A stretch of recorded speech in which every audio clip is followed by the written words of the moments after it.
Last time on I Got Deprived of Donuts, my courage, but I raised my head and looked straight into his terrifying eyes. I Got Deprived of Donuts. Part 3. You murdered innocent people and animals. You drove children insane from nightmares.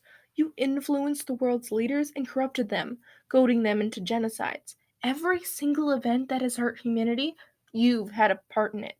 You have been bent on the extermination of the human race for 1.8 million years. I'm trying to stop that from happening. How do you not know that? He looked slightly surprised, and then his features hardened back into a sneer. How dare you accuse us of these horrific crimes? We have never done such a thing.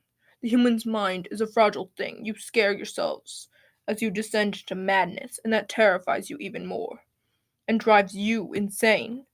We have no intention of disposing humanity. You morons hurt yourselves. It is you, your society, who poisons the animals and causes them to die. It is you who plants the seeds of fear in a child's mind, where they grow into something so horrible their simplistic brains cannot comprehend it while staying sane. My people have not corrupted your world's leaders. You have corrupted yourselves. You blame us for everything that has gone wrong?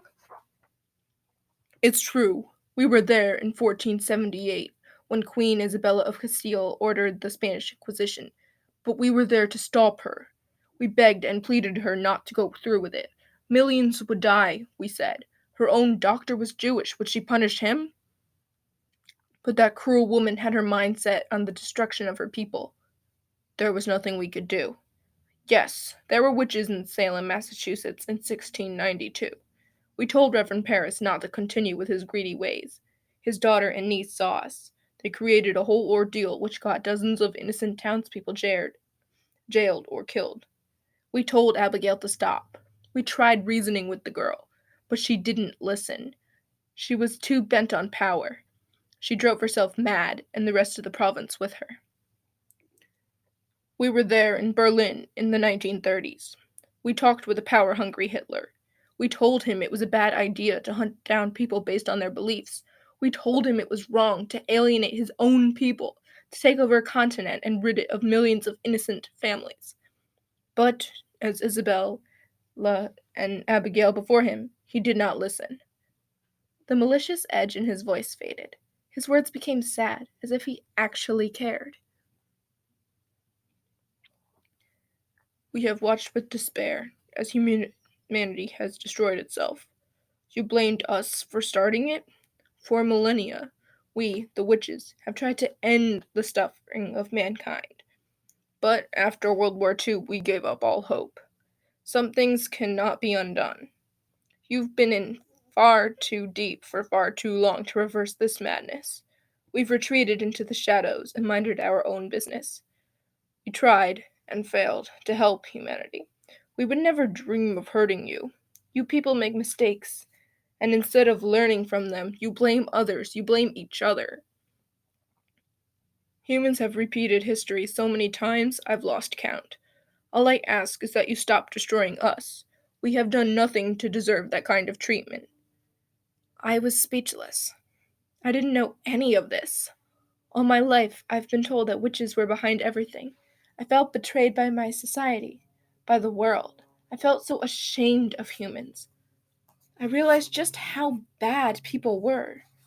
Worst of all, I felt guilty, as if I had personally committed all of those crimes against humanity.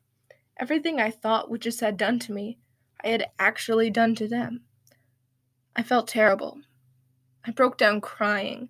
I sobbed uncontrollably for several minutes. The group of witches watched me with sad eyes. When I had calmed down enough, and my tears had been mostly wiped away, I cleared my throat. I had no idea. I am so sorry. Had I known any of this, I never would have attacked you. My employer, WHO, Witch Hunters Organization. We have been around since before Rome fell. I hung my head. We blamed you for everything. You're right. Humans are destroying themselves. It's so wrong of us. I feel personally responsible for everything. If you let me go, I will tell everyone that we were wrong. You shouldn't be hunted anymore. I'll take care of it. All of it. I don't expect you to, but are you willing to forgive me for my crimes?" The king stepped forward once more. He was not skilled at hiding his emotions. It was written all over his face that he pitied me. I found that hopeful. I would be freed. I could make the world a better place, teach humanity not to blame others for their mistakes, and take some responsibility. "I wanted to kill you, George William Richard Chadwick Brockford." He paused. "That is a really long name," he remarked. I nodded in response. The Witch King continued, "But now I can't help but pity you. You are the product of your maniacal society. I cannot fully blame you, but you did single-handedly slaughter thousands of my people. You deserve to be punished. I cannot forgive you right now, but maybe in time, after your punishment—" He trailed off. Again I felt a glimmer of hope. It was out of my reach, yes, but I was sure that I could grasp it if I took a big leap forward towards goodness.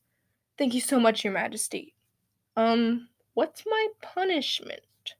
"You will be rebuilding all of the villages you destroyed. You will go to every single witch and apologize.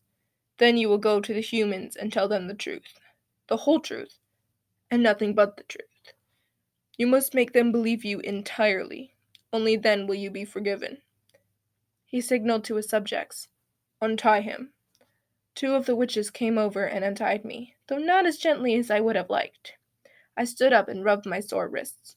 "Thank you again. I will not let you down. I will do as you said and make the world a better place." "You better," he said. Then the world faded into darkness.